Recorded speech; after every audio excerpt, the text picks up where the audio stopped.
మొదటగా ఈ వీడియోలో మనం భగవద్గీత అధ్యాయము 17 శ్లోకము 26ను పరిశీలిద్దాం.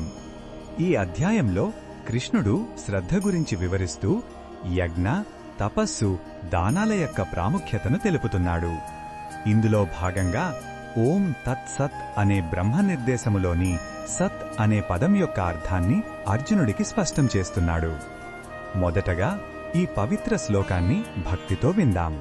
సద్భావే సాధుభావే చ సదిత్యేతత్ ప్రయుజ్యతే ప్రశస్తే కర్మణి తథా సత్శబ్దః పార్థయుజ్యతే.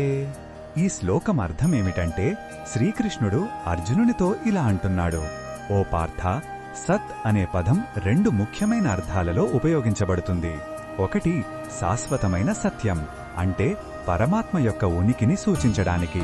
రెండవది మంచితనాన్ని, సాధుభావే అంటే సత్పురుషుల స్వభావాన్ని, ఇంకా ప్రశస్తమైన లేదా శుభకరమైన పనులను సూచించడానికి కూడా సత్ అనే పదాన్ని వాడతారు. ఈ శ్లోకంలో ఉన్న భావం మనకు ఏమి చెబుతుందంటే, మనం చేసే ప్రతి మంచి పనికి, మనం పలికే ప్రతి సత్యవాక్యానికి ఒక దివ్యమైన శాశ్వతమైన విలువ ఉందని ఇది గుర్తుచేస్తుంది. మన చర్యలను కేవలం లౌకికమైనవిగా కాకుండా ఆధ్యాత్మిక సత్యంతో ముడిపడి ఉన్నవిగా చూడమని ప్రోత్సహిస్తుంది. మంచిగా ఉండటం, మంచి పనులు చేయటం అనేవి పరమాత్మ స్వభావంలో భాగమని తెలియచేస్తుంది. ఈ బోధనను మన దైనందిన జీవితంలో ఎలా ఉపయోగించుకోవచ్చంటే, మనం ఎవరికైనా నిస్వార్థంగా సహాయం చేసినప్పుడు ఆ సత్కార్యం సత్తవుతుంది. మనం నిజాయితీగా మన విధులను నిర్వర్తించినప్పుడు ఆ కర్మ సత్తవుతుంది. ఒక శుభకార్యాన్ని ప్రారంభించే ముందు సత్ అనే పదాన్ని స్మరించుకోవడం ద్వారా ఆ పనికి ఒక పవిత్రతను ఆపాదించవచ్చు.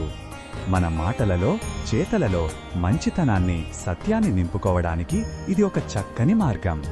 మరిన్ని భగవద్గీత శ్లోకాల అర్థాన్ని తెలుసుకోవాలంటే మా తదుపరి వీడియోలను తప్పకుండా చూడండి.